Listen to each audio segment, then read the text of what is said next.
Hey there and welcome. Today we're going to dive into a simple math concept that you probably see all the time, but we're going to look at it from a few different angles. It's really all about one single idea, just spoken in a bunch of different mathematical languages. So let's get started. Right, so this is the big question we're really digging into today. You've got ratios, decimals, percents. Are these just different words we're slapping on the exact same thing?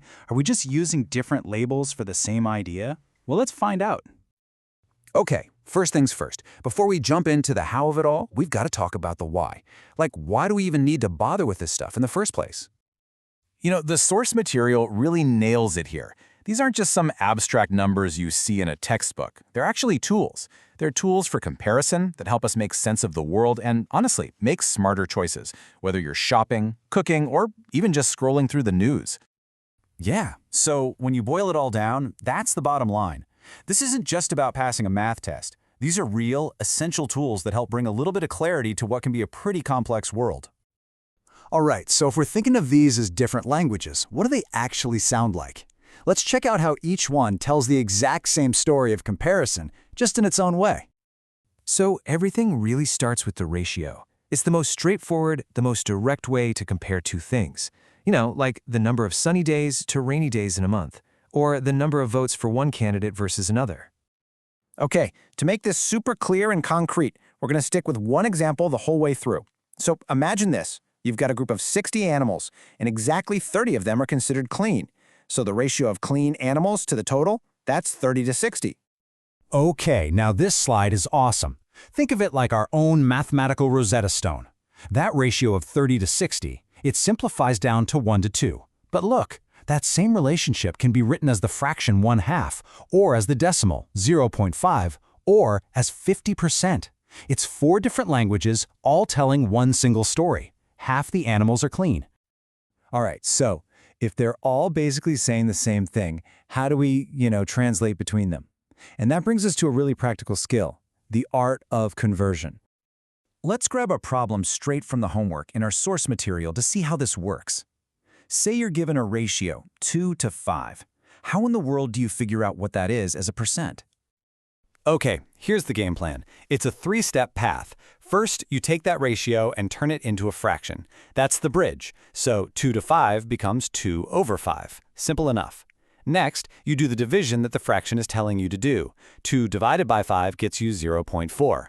And then for the last step, to turn it into a percent, which literally just means per 100, you multiply that decimal by 100.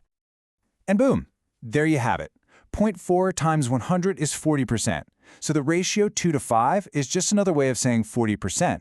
It's the exact same value, just a different name. It's pretty straightforward once you see the steps laid out, right? Seeing the numbers is great and all, but sometimes the absolute best way to really get a concept is to actually see it, to make it visual. So let's pull another question from the homework. If I just say 75%, what do you picture in your head? How would you even draw that idea? And this is a fantastic way to see just how simple it can be. You just start with any shape. A rectangle is super easy. And since we know 75% is the same as 3/4, you just divide that rectangle into 4 equal parts. Then you shade in 3 of them. And that's it. You've literally just drawn 75%. You've made an abstract number something you can see.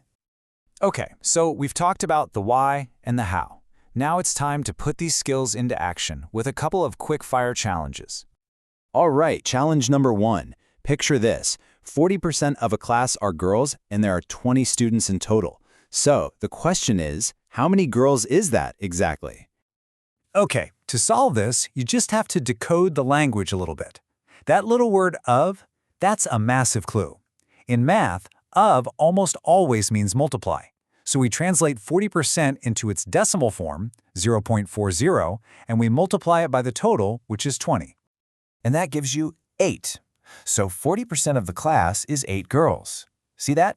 Just by translating the percent into a decimal, which is like the language of calculation, that whole word problem just became a simple multiplication.